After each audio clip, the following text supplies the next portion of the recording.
Okay, so we're going to go in 3, 2, 1. Lions Lounge Lockdown, episode 56.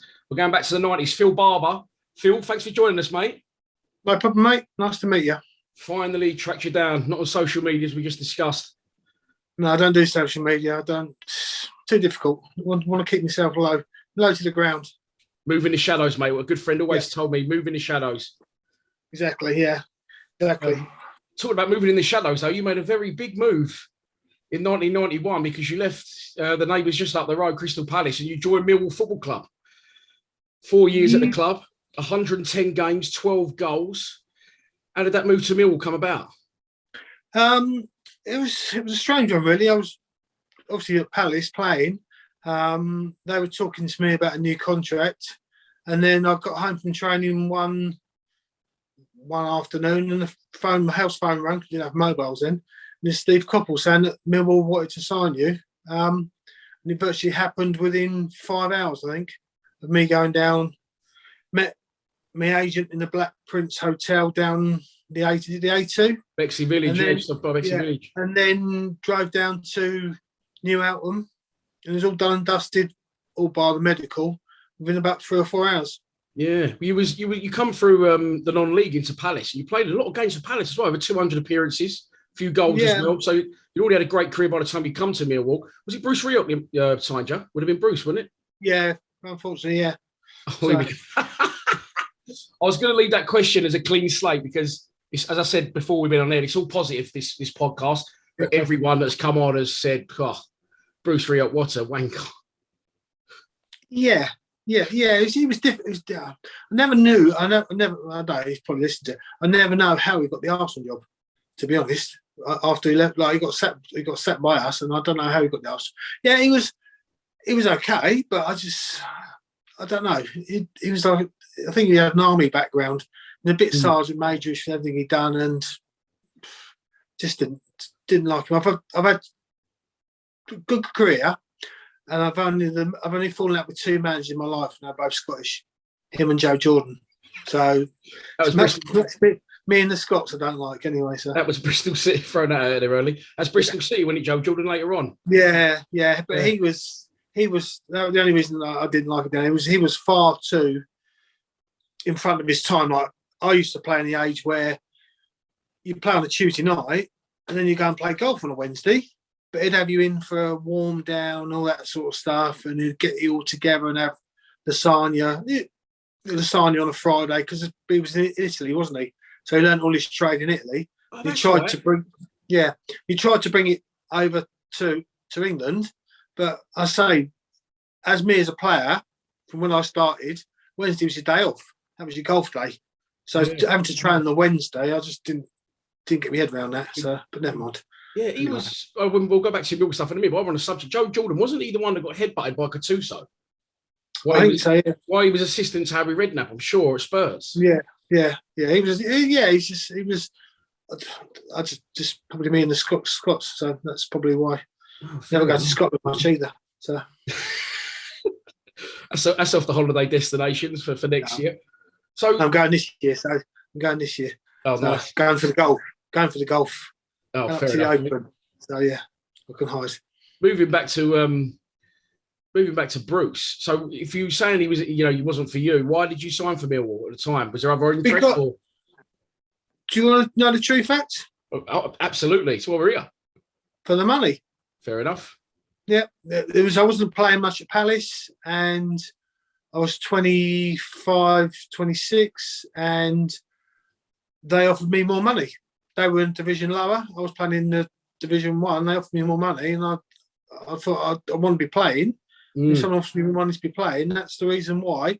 And also, I could still live where I was and get to travel to Millwall. So that wasn't a problem either. So yeah, that's the main reason why. It's fair enough, mate. And I always say as well, like to players, if you ain't had to move around too much in your career, it must mean you're half decent because you can command like where you're going. So obviously the upheaval, people might go, oh, fucking, what do you mean for the money? But you're a man, you've got a family, you've got to look after, you ain't got to move your kids or etc. out of school. It fits perfectly, doesn't it? Yeah. It's not like them where now the people earn the money and they're made for life. Ours was only like sometimes like short career because I was only signing like 18-month contracts. I think the longest contract I signed was my second contract at Millwall, which was 3 years. Everything else was like 2 years, 18 months. So you was always playing to try and get yourself another contract. Whereas now they get these 4 or 5 year contracts, picking up 80, 90 grand a week, and they're still tired. But yeah, that's the thing. You was just, you was playing. You need to be playing to get a contract, and that's what we was doing. We was playing for contracts. Yeah. If you're playing in this day and age, mate, you probably have your own golf course by now. But yeah, I don't know. I don't know if I've been.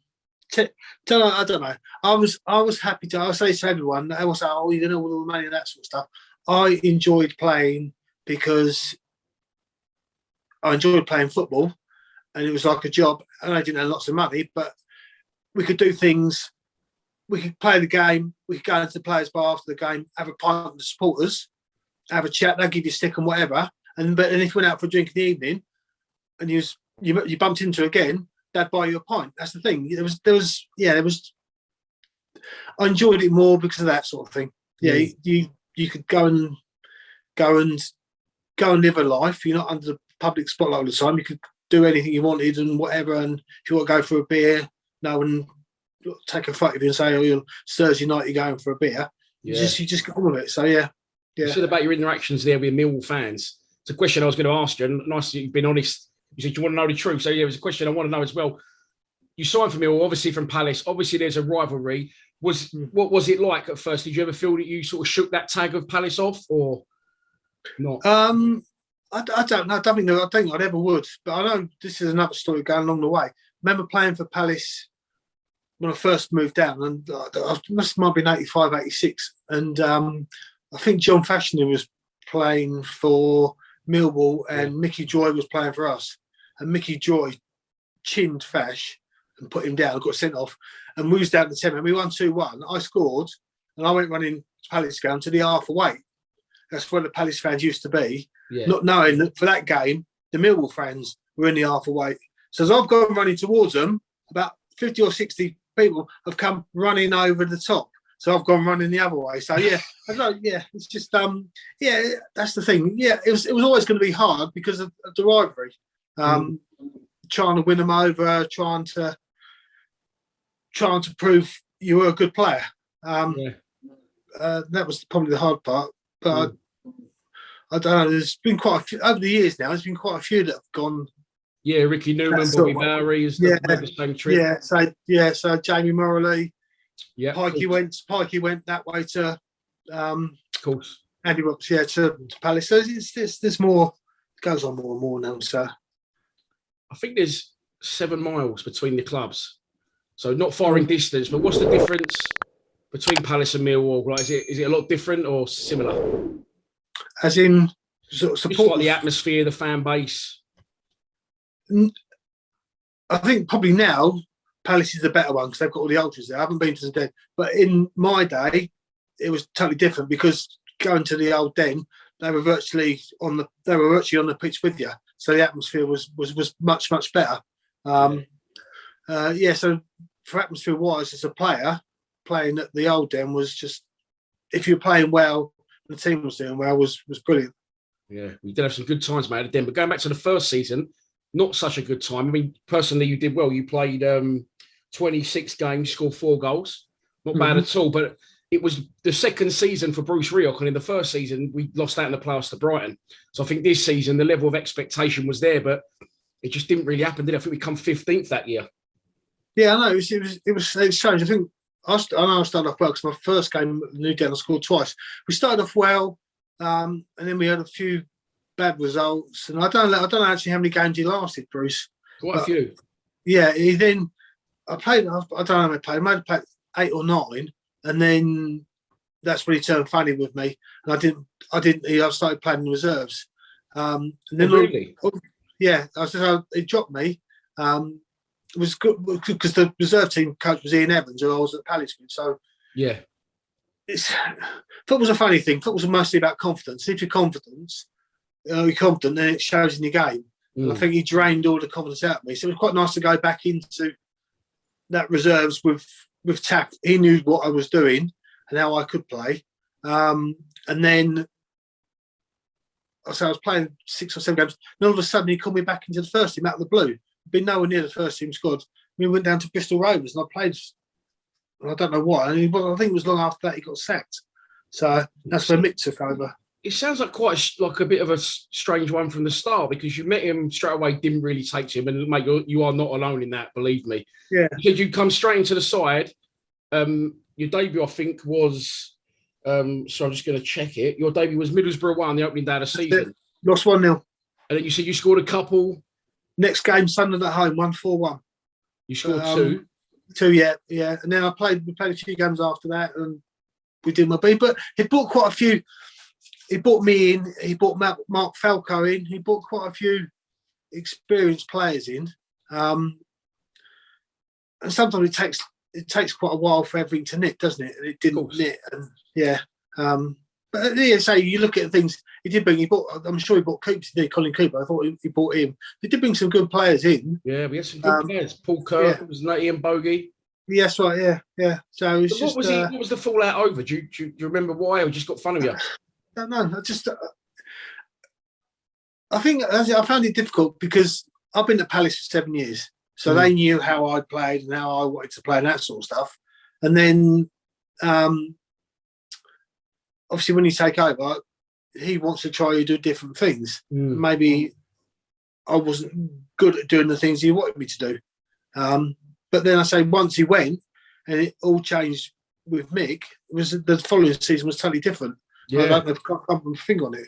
Well, he sort of just gets even stranger, because if he's the manager and comes to a club and you're already there, then you try and get the players there to play the way that you want them to play. But if he brought you in, why is he trying to do things that you're not capable of? I don't know. Yeah. We just played. It was no disrespect to Palace. We didn't play a lot of football. We just smashed it into the corners and got crosses in for Brighton, and they scored lots of goals. Where he wanted to play football, and I hadn't played proper, not called proper football, because part of our coaching session at Palace was how many times you could put the ball into the corners of the pitch. And that's what he was going for, long throws and corners, that sort of stuff. So it's a totally different way of playing football that I've been used to, really. Because we're actually keeping the ball on the floor and trying to pass the thing, which we do a little bit at Palace, but not a lot, to be honest. We did play we played some nice stuff under Bruce, didn't we? Yeah. But I say it was just. I've just found him strange. I don't know. I can't put my finger on it, and I think, as you say, I'm not the only person that found him. No. Found him quite strange.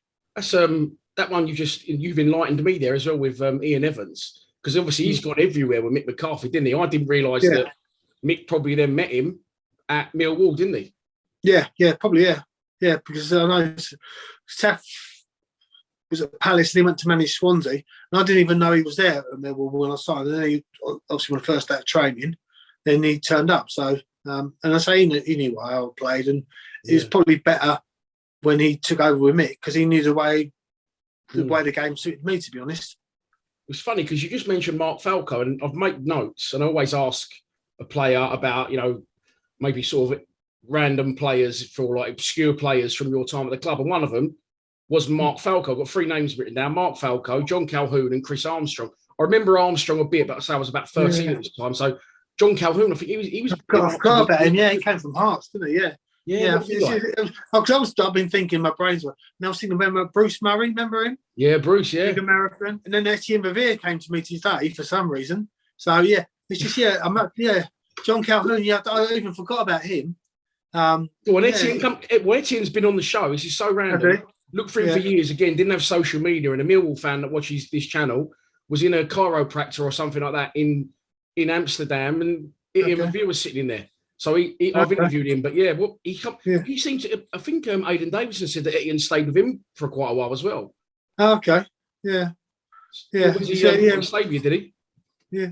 But it was just I say, but I totally forgot about John Calhoun. Yeah, it was like a little Scottish right winger type player, wasn't he? Yeah. But it was just about, because I remember a lot when I first got there, it was all the Bolton boys like John McGinley was down there. Yeah. Keith Brannigan, who Bruce had at Bolton with him. So but you just, when you randomly start throwing names here, just imagine the amount of people that were there and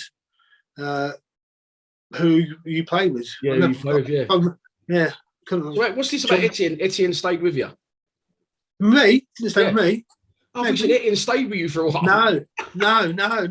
It's just no. He was too good for us at one stage because he's so skillful. But he was at Ajax or somewhere like that and came over and he done all right. Yeah, but I think it was too physical for him. So yeah, a bit physical. So, what players were you closest to, like in the squad?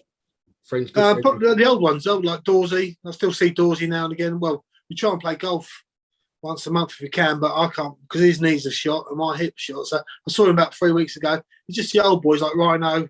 That sort of the old boys stick together, and then the young boys stuck together. So yeah, it was good. But as I say, there was characters then, wasn't there? Yeah, definitely, definitely, mate. We'll move on to that actually in a bit more extensively in a minute. But we're going to talk just quickly, wrapping Bruce up about the day he was sacked, 6-1 away at Pompey. He was on the bench that day. I'm not sure if you remember it or what was said or how you heard about him getting a sacked. And obviously, you was probably relieved, judging by what you've told me so far. Yeah, I don't remember the 6-1, but no, I was on the bench. I was like, okay. Well, my fault then, that's something. So, yeah, I don't know. I just think if you didn't, I don't know. I didn't get on with him. I don't know how many players actually didn't like him. So if you're not pulling for the manager, then it shows on the pitch, doesn't it? Yeah. Of course. Because like Steve Harrison, who's his coach, he got sacked, didn't he? Halfway, just before. We won't talk about that. Well, John Goodman's enlightened us in that in great detail. That story. Ipswich away. Eh? Ipswich away. Yes. Involving a wardrobe and a cup. Yeah, exactly. Yeah. So yeah, that was. But he was good for the team because he was another character and he was funny. And we sort of lost him, and then it was just Bruce and Dixie McNeil was his little sidekick. It's a little bloke, little Scottish bloke. That's how much a Scottish connection again. Yeah. So but yeah, it was just I don't remember the 6-1, but obviously once that began, then so once we didn't know who was taking over. And luckily for us, it was Mick. So what was I always ask this question as well to people? What was that transition like from Mick being your teammate to then becoming your boss, sort of thing? To be honest, I didn't. He was like he'd been there. He was a legend, wasn't he, Mick?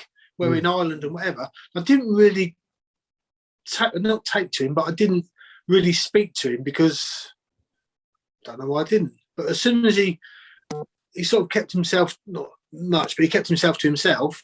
But as soon as he became manager, he became more interactive with everyone. And he sort of lightened up, and it was good. Really? So he become more of a character when he got them. Yeah, he didn't step away from it. He sort of like when I got there, he was there, and I knew all about him and played for Ireland so many times, but I didn't really get in touch with him or didn't speak to him much. So it was just like because Dorsey, I lived in so me and Dorsey used to come in together anyway. So I was just close to Dorsey really, and Rhino and all the older boys, and sort of Mick kept himself to himself. And then, let's say, as soon as he came up, because he appointed Taff and whatever, become a lot. The whole atmosphere of the club changed, I think. What was Rhino like? Was he like a leader even then? He's like his first words to me. I remember coming like training, finished training. He had the big baths and showers. Not hello, my name's Keith. He went, how much you want? He went. That was his first words. Yeah, but he was a legend, wasn't he, Rhino? He'd run for anything. He'd run for a brick walls for the club, wasn't he? So, but it was good. He was a tough player, but he was a good player as well. People don't realise that. He's quite skillful. Very skillful, in fact. Did you tell him the truth when he asked you how much he was on? No. Don't tell anyone that. Right at all, mate. Why not? Right. So that's the end of the first season. It was quite an uneventful one, really, because season before we nearly made the playoffs. The season before that, we got relegated for the top flight.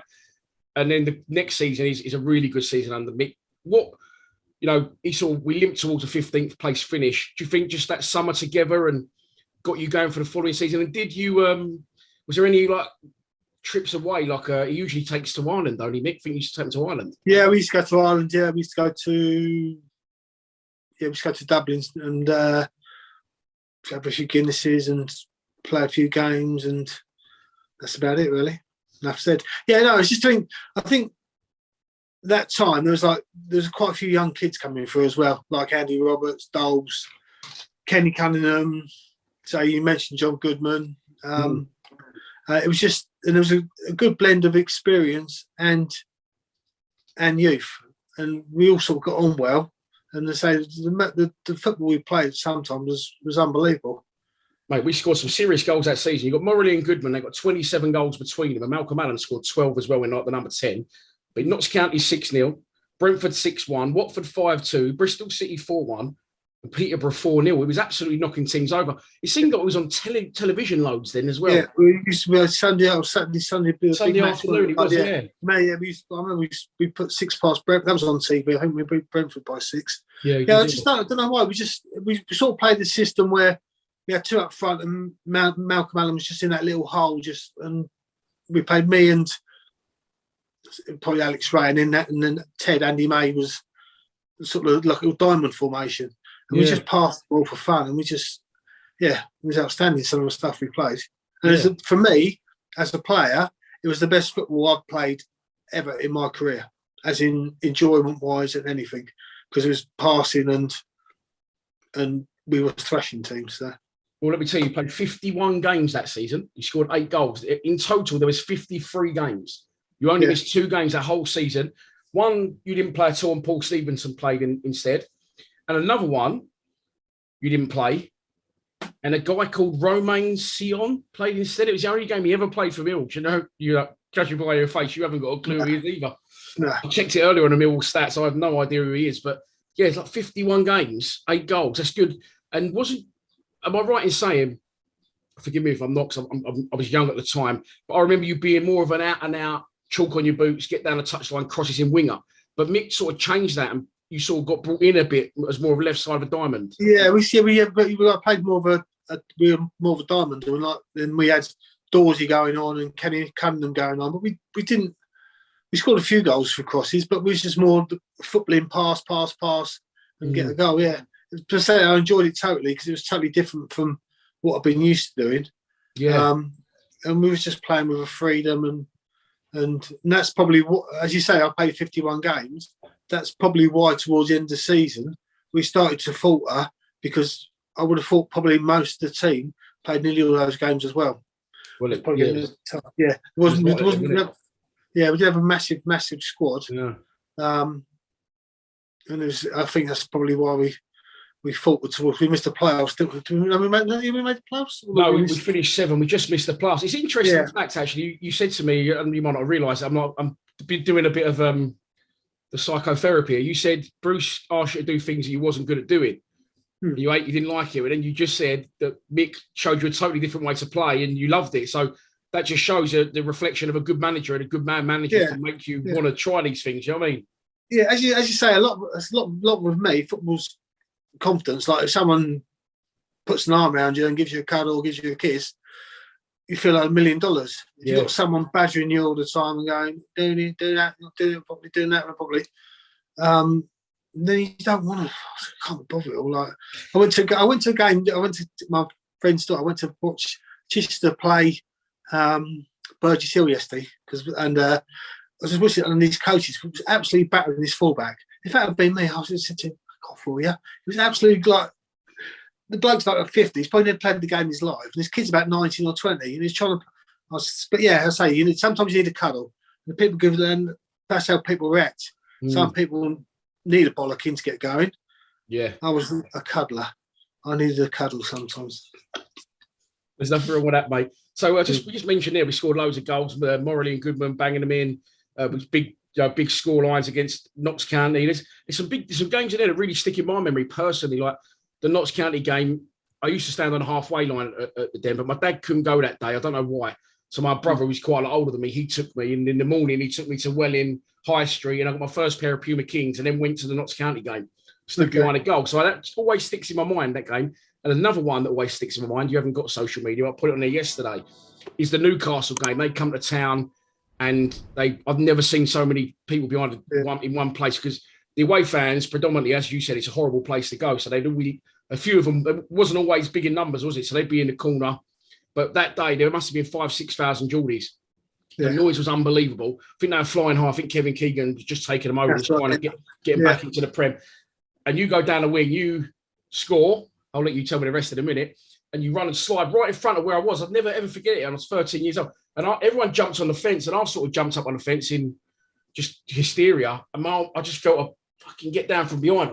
It's like my old man went, what are you fucking doing? And I thought, I'm going to ask him in a minute why he did it. But I don't know. But yeah, your goal, shot across. Cross. Oh, it was a cross. Yeah. Right foot. I don't know where it's going with my right foot. It's just pot luck, innit? Make contact was a good thing. So, yeah, it was a cross. It was a cross. You're very honest, man. Give you that. Because the thing is, I thought cross. But when I watched it back a few times yesterday, and they didn't really like there was anyone in the middle. Like, waiting for there was no middle. That was a cross. I was knackered. Just get rid of it. Knackered. I think it was all about and my left foot, I could do anything. With my right foot was just hope. After those close shaves, it was no real surprise when Millwall went in front. Phil Barber cut inside the box, then caught out the Czech keeper with his cross. Come shot. So, it was a cross. I mean, fair it was enough, a cross. mate. You celebrated in style. I was the old knee slide. Why not? Yeah, we lost 2-1, didn't we? But they had a quality team. I think Cernicek was in goal. I think Andy Cole was playing. They were ready to go up, weren't they? Yeah. Actually, I'm sure he scored. Actually, Andy. I think he got a ball knocked into him. He sort of back to goal, rolled the defender and shot it in. It's bad what you remember, isn't it? When you start putting your mind to it. But another game which I want you to talk me through, and this is you've covered all areas of London. You played for Palace, you played for Millwall, and then of course you score in the big one, the London derby against West Ham, 2-1. We win it at the Den.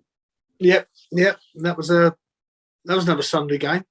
Yeah, that was on telly and all. I think for some reason we played it at 12 and they showed the game at 2 or something. I don't know why, but they did. They showed the game after.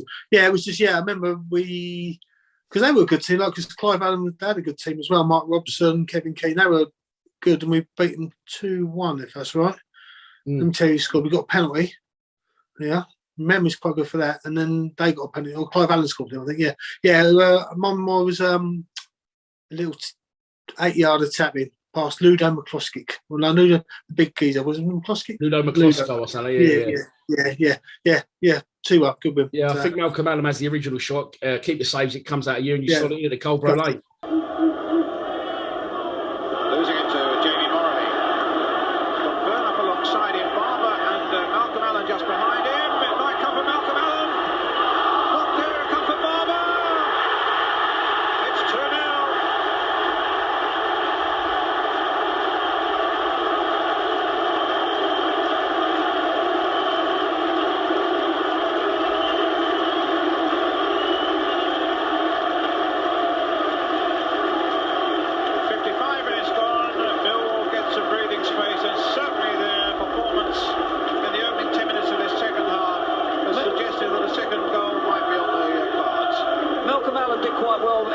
Made a bit of a lunge. Malcolm managed to get a little bit of the run. The boy's done well there. He gets his shot, is blocked, and Phil Barber following up finishes well and keeps the ball nice and low. Perfect. Scuffed it in. So that's all that matters. But yeah, it's like I quite playing the old derbies because our local derby with Palace was Brighton. Well, they said the Brighton, which is like 300 miles away. So it's quite nice. Yeah. It's it was nice to play in these derbies at the old Den where there was a fantastic atmosphere. So it was good. Yeah. Another day, there was a fantastic atmosphere. The final day at the old Den, Bristol Rovers, we lost. I don't think he was involved that day. We lost 3-0 at home to Bristol Rovers. The last ever day of the ground, all the fans on the pitch ripping the pitch up. And Casey Keller's given us some great stories of that day because he was at the other end when the final whistle went. Yeah. And he come flying. I know he wasn't involved that day, but do you remember it at all, the final day? I don't. No, it's just... I know it was packed, I know it was rammed, but it was hard leaving there. But the club had to move forward because everything was turned into all-seaters and everything. But it's just, I think, when you got to the new ground, it just lacks the atmosphere, doesn't it? I don't know, for the first because it's all new and everyone's sitting down and you're a bit further away from people barking in your ear and giving you advice how to play or not to play. So it's just, it was a sad day. But I say football's moved on. It's involved since we were playing. So and everyone's got these all nice stadiums now, haven't they? So you said you need a cuddle. You're a confidence player. You need the arm round you. So with that in mind, making that move to Millwall, did it worry you at all? I mean, you must have. I'm not being rude. You must have had. Well, I know you had some shit like from the fans at times. You know what I mean? Oh yeah, I know, but it's part and parcel. People say, "Oh, give me shit." I just say myself, like I played for 11 years. I played nearly over 400 games. So I couldn't have been that shit, to be honest. I wasn't played them. You know what? I'll be really honest with you. Like I'd say, I was a child at the time. So I look back over your career. I said to my old man today, you scored some really good goals. You only played a fucking lot of games. To play the amount of games you did for the two teams you did. I know you went on after, but I'm talking London based. Really good, mate. Really good. That's why I was just saying. Anyone says, "Oh, yeah," but yeah, I wouldn't have played it. I wouldn't have played it. I wouldn't have got a contract every other season if I'd been playing. So I was lucky enough that I never dreamt of being a player. Just lucky, got spotted and made a career out of it. Really, so.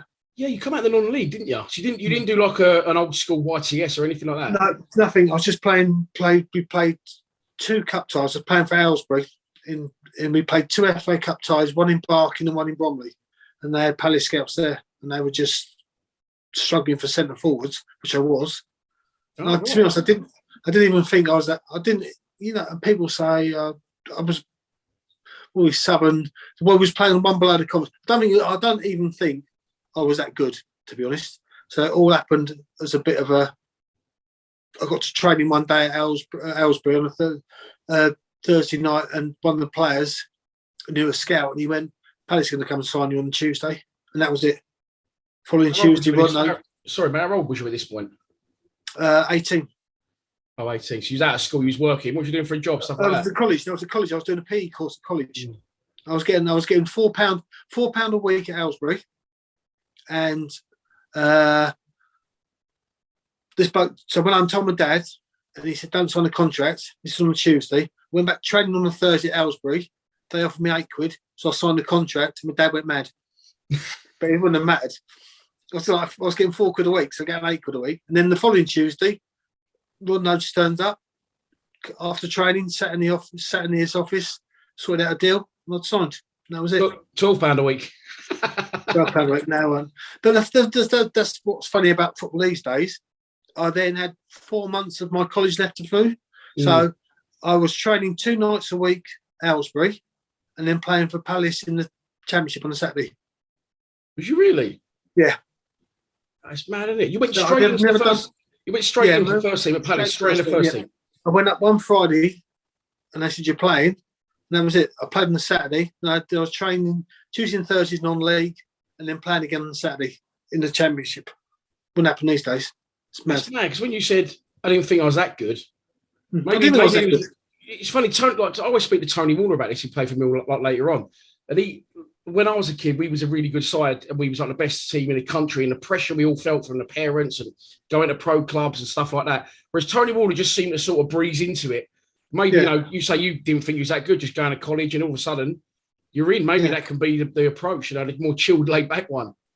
Yeah, but as a kid, I was good. I knew I was good. I was placing the forward, and I'd score goals, schools, whatever team I played in. I was playing men's football team, scoring goals. And then I went to Watford as a kid on trial, and there for 2 weeks and got released. And I just went back to Aylesbury and playing. But I didn't think, there was never one day in my mind where I think I'm going to make it as a professional footballer. Until I actually signed. I think as well, like we go back to social media as well, like that wasn't a thing then. So now, like players can put themselves in the shop window a lot more. You see, strikers from all over, or defenders, goalkeepers. They make a good save of saying that goes on Instagram and Twitter, and it goes viral. So they're in the shop window a lot more. I suppose, like you said, you didn't even know there was going to be, scouts there that day. No, I didn't. I wouldn't have a clue. Wouldn't know who was there or not or whatever. So, but that was how it was. So, blimey, mate, it's fair play. So moving back to Millwall, first season at the New Den, 93, 94. I thought you'd left. I remember you doing the first season in the at the Denver. You was there in the second season, well, but we'll get on to that, although you didn't play. The 93-94 season, 38 appearances, no goals that season. There's still 38 appearances. We finished third. At this point, this is like you said a minute ago, we had the good blend of young and old. This is when Ben Thatcher, Mark Beard, Andy Roberts had already been in the first team for a bit previously. Yeah. And Mark Kennedy come through. Yeah. Kennedy obviously went on for big money. Was he a similar position to you? Could you see he was a real talent? Did you take him under your wing? Yeah. I forgot about Ben. He was even better, Ben as well. He was like, you don't think about the kids who say the word, but he was good. Yeah, Ben was good. Ben would kick people in training, like even in training, but he was a nutcase. But he's a really nice bloke. If you see him, I've seen him come on a couple of golf days, and you think, oh wow, you're not the kid that would go and smash people around, and he's so nice. Yeah, but yeah, it was good. There was loads of youngsters like Andy, Mark Kennedy, who all come through the system, or they came over from Ireland. They might come over from Ireland. Was he in the youth team? I'm too sure. He was in the youth team. Yeah, he come from Ireland, but they pulled him over, and he scored low. Yeah. He scored like 40 goals in the youth team for us. He was a centre forward as well, and then got adapted into a left winger. Yeah. There was it was good. It was good, but for me personally, it wasn't a good season because I'd done since the season. The first season I'd done my back. I'd slipped a disc, so I didn't do much of pre-season. And I think we lost the first game in the New Den, didn't we? If I'm not mistaken. 4-1. Yeah. Was that Southend or something like that? Southend. Ricky Otto tore us a new one that day. Yeah. And then, so the following day after that, I think they wheeled me in and gave me an epidural because my disc had bulged. And I virtually played 3 or 4 days after that, I think. But missing pre-season, people hate it. You always struggle then to try and catch up with the rest of the players. So it wasn't the best of season. I think I had 3 epidurals that season to get me through it, which is don't have that many for child labour, do you? So. So for people who don't know, younger viewers may not know, it's just like an injection they put in your spine from different places, don't they? And it makes your bottom half numb, so you can have a baby, or in your case, play 90 minutes. Yeah, so mine was virtually, I had a disc bulging out, so it was on a nerve. So everywhere I was going to spasm. And they had this thing, the disc opened and went back in, and I was right as rain. So it wasn't my best. The only season I never scored a goal in my professional career. So say that again, sorry? It's the only season I've never scored a goal. Your only season you never scored a goal in your professional career. Yeah. You must have been doing all right. You still played 38 games. You still first course under Mick. With Kennedy and Thatcher both now. I know Ben was a left back, but it's always, I say, it was a good. I don't think we played as attractive football that season as we did the season before. But we got, I think, because our squad was bigger and we had more. Say you had people like Mark Beard and you had Kennedys and you had youngsters Thatchers coming through. If we had people, if they needed a rest or people were playing with injuries, could have a rest. So it probably gave us a bit more impetus than we had the season before, where we didn't have the squad. So, as you say, 51 games. If they played 51 games now, can't manage 38 half them, can they? So we spoke about the young. Now let's speak about the old. Of course, Terry Erlock returned to the club. Yep. At this point, Pat Vanden Houwe, Gavin Maguire, and Keith Stevens. So let's talk about them for. Firstly, you throw the ball up in the air, 50 foot, and all 4 of them are in a circle, and it drops. Who's coming out the other side with the ball? Terry. All day long. Love it. Yeah. He's such a nice bloke. Give him the football, put a football kit on him. Turns into an animal. I think we played. I think one of the first games back we played Leicester. Yeah. And he got sent off in the first half. That's right. Yeah. But you just think, you look at him. It's like how you see people. But you see people like before. You think, wow, he's really, on the pitch. He's really hard. Off the pitch, he's the nicest person you could ever meet. So. Yeah. He was a really good bloke. You said earlier about Rhino, like he was better than people give him credit for. He had that hard man tag, but he was actually really good, wasn't he? Yeah, he's very skillful. Yeah. He put himself about, but the ball at his feet, he could pass it and go and play for Rangers and whether it's Southampton we play for, you don't play for them if you're a rubbish player. So, yeah, I forgot about him, Pat Bandinel as well. Yeah, it was quite a tough team, weren't we? You must have some training. We've heard some training ground stories and stuff like that. Nights out on Pat, because he was in the public eye as well when he was going out. Was it Manchester? Yeah, Manchester Smith. Yeah, he used to drag her along to the games. Yeah, he come to a few of the up in the bar afterwards. Yeah, but he was another nice guy as well. Put him on the football kit. It's like Mark Dennis. If you've never spoken to Mark Dennis is just nice as pie. Put him in the football kit. He's just like, it's just, I don't know what it is about football kits. Just turns them mental. So crazy. Two highlights that season. Well, wasn't a highlight, but for fans to get Arsenal to the Den, was a big thing at the time. We lose 1-0 in the FA Cup. It was a late goal from a corner, I think. That's right. It was another injection day. Couldn't walk on the Thursday. It was a Monday night game, wasn't it? I think it was on the telly or something. Couldn't walk on the Thursday. Had an injection. Bush playing. Yeah, it was good because the season before that we played in the League Cup and lost on penalties. That's right. Unluckily lost on penalties as well because we battered them at Arsenal. And then we missed all our penalties it was 2 legs. It was 1-1. Yeah, and we was unlucky. It was a 80-odd minute goal from a corner or something. Yeah. Yeah, but it was a good night, but it would have been nice at the old Den because it'd been probably more of an atmosphere, I would have thought. Yeah, and then obviously at the end of that season, we make the playoffs. You was involved in the game up at the baseball ground. It would have been in, wouldn't it? I think we lost 3-0, didn't we? It's pretty much out the tie early door. But you wasn't involved in the return leg at the Den. Why was that? I don't know. I think if you look at towards the end of that season, I hadn't played I wasn't playing, I don't think. And I hadn't played the last 5 or 6 games. And all of a sudden, Mick put me in for this game. I don't know why. I didn't. I just watched the antics in the car park after the game, which was quite enjoyable. Yeah, I know. I think we lost to the 2-0 or 3-0 derby. It was all over by the time we got there. So,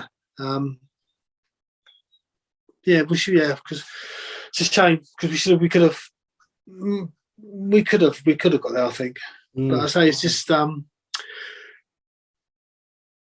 was just I don't know why it was. I don't know if I can't put my finger on why we didn't or why we couldn't beat, because like over 2 legs we would have thought we could have beaten anyone really, but just maybe froze or capitulated. It was the Millwall way we capitulated at a pivotal moment. Just when the dream's there, it gets taken away. But the thing is this year though about it, you could just sneak in probably the best way, sneak in the back door. Yeah. You're not many points off the playoffs. That's probably the best way. If you're like we finished third, so we was the third best team in the league. So we should have been favourites to go up, and sometimes it doesn't happen that way. No, exactly. I think our form had dipped anyway. Sometimes winning these playoff matches and games is the form. You take the form into them. I don't think our form was that good going into them. So I think we was already up there and we couldn't get caught. But so that's half the battle. If your form's good going into it, then you got half a chance of winning them. I think our form was that good towards the end of it all. Yeah, we'll talk about the end of it all, mate. You was at the club for the 94-95 season, but I don't think you played again, if that's right. No, that's right. Mick pulled me in and said, I don't know whether because they were changing over and said, I'm not going to play you anymore. So I virtually ended up playing the reserves. And if there was too many players in the reserve, I never played in the reserves either. So I was virtually I was sub for reserves a few times. So all right, let's cover that in a bit more detail. So your contract was, you still had a year to a year's gone with contract. Yeah. 2 years to go on my contract. Really? Yeah, 2 years to go on my contract. So Mick could give you another 3-year deal. Yeah, so I signed the last season of then. Yeah, so So I was trying to think. Yeah, so I signed. So it was the longest contract of my life, 3 years. So we must have been planning then. So I signed a 3-year deal. Had a season at the old Den, so 2 years to go. So obviously then you had the Mark Kennedys coming through, and he probably didn't think I was going to be playing much. So he said I could go. But nothing happened for a season. As I said, because they're trying to bring people through, then I ended up not playing at all because there was no special reserve team. So I was just training 5 days a week and not playing. Playing golf. Badly, no. But it's difficult if you're training. You're just doing. I might be reserved for a sub for the reserve team. It's just no good for me at 28, 29. In this day and age as well, like, there's a lot more egos in football. They would just tell the manager, I'm not going to play for the fucking stiffs, mate. So you said, you spoke really highly of Mick, but how did that put a little taste in your mouth about the way you dealt with that? No, because he was honest with me, to be honest. So he used to go and try and find a club, but nothing happened until the end of the season. I went down to Bristol. Why didn't you try and get you out the door on loan or something to help you out? I don't know. Did your agent where did I go? I didn't know my agent had gone by then. Took too much money off me. I went to Plymouth on loan. But that's another funny one. Peter Shilton was manager. All right. And I signed for Plymouth on loan, and I'm travelling down on the coach of him, and he asked me what's my best position. Well, surely you've signed me. I don't know. So I played 4 games at Plymouth. And I came back. I had a few games. I got in the reserve team and played in reserves. And I sort of was playing left back. And I was quite enjoying that. But it's because there's no pressure on you. You can just do. The results don't really matter, to be honest. Well, not for me anyway, because I wasn't going to get played in the first team anyway. But it was just. And then that's when I got the move to my friend Mr. Jordan down at Bristol. How old was you at this point? Was it 29? Yeah. So sorry, hang on. So you had 2 years left to run. You sat it out for a year. So what did you just go like rip your contracts up, or did they buy you, or? No, but Bristol City bought me. I went signed on a free transfer. Yeah. It was the last game of the season. I was up in the bar having a beer, to be honest, and someone said go and see John Gorman. Was assistant manager. So he said he wants to speak to me, and I went and banged on the Bristol City door and spoke to him, and he said, come and play a couple of reserve team games down at Bristol.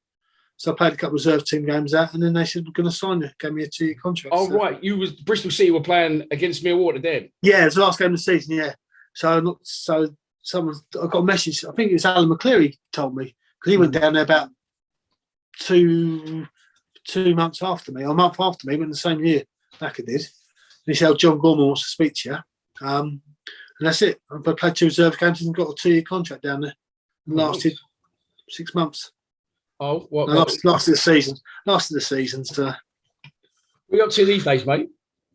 I got into gardening. I was working for Wimbledon, doing the academy and the football and the community stuff. Then they moved to Milton Keynes. And then I was doing some stuff with Dorsey. We had 3 schools in Croydon. Was doing some coaching, and then Dorsey got his job, and wife number 1 went and could have gone to Milton Keynes, but didn't want to. And then my mate had this gardening business. I started working with him. Now I've got my own, not my own business. I do 2 gardens. I've got one I do 3 days a week and one 2 days a week down in Oxted. So lovely.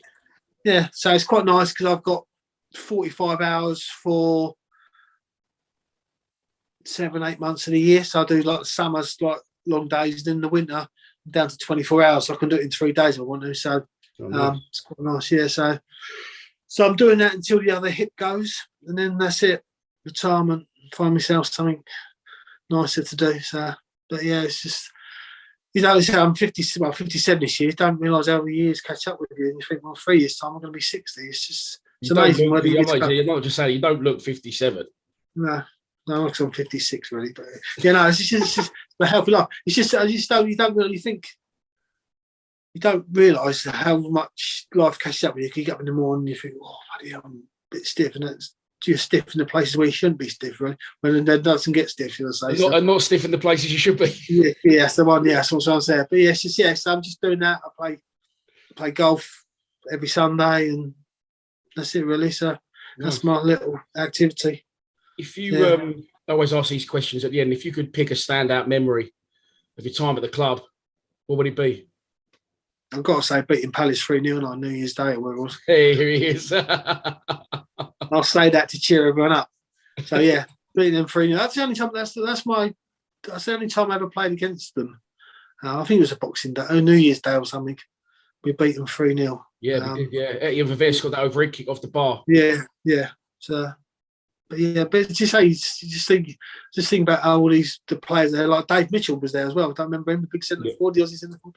It's just so many players that have come through. And that John Calhoun one, that's brought me back a million miles in the past. I even forgot about him. So, you know what? I've interviewed Ian Verveer, I've interviewed Dave Mitchell, and they've all been on. So I was interested to speak to the ones I haven't spoke to. Yeah. So it's just, but we had that period of time where we was getting like all the Yanks over. We've got Casey over, we've got John Kerr over, Bruce Murray. Yeah. He was like John and Casey have both been on. Yeah, he's good value, both of them, really good. Yeah, what was that like? What was that like playing against Palace? It was good. We played them. I missed out we played them in one of the silly cups at Palace. I didn't play. That was when I was being arrested. We had, I think, remember Lee Luscombe? We signed him from Brentford, the left winger, and Casey got sent off and he went in goal. That's my memories.